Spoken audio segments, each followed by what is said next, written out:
Kulay pibaro at imintang inipek kuno ban solve any question daka shortcut method. The two numbers are in the ratio of 4:5.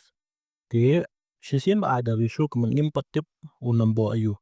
The angin have consider as way number as 4x but way number as 5x. The hangi ke LCM jongki altli ki number la ai. Hindi ke LCM jongki ni impat tip dengan have find try LCM jongki ni.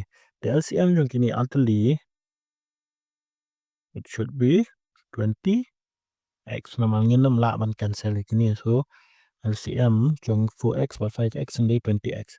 The LCM jong kini namal kini kita number it should also equal to LCM jong given number, which means 20x should also be equal to 240.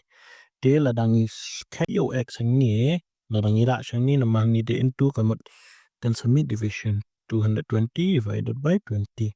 The cancel ang 2 1 12. The x ang ni kan 12. Question but the find the sum of number. Sum of number 4x plus 5x is equal to 9x. There replace value of x along 9 into 12 is equal to 9 2 sa 18, 9 1 sa 9, 1 1 10. The answer hanging there 108. Relation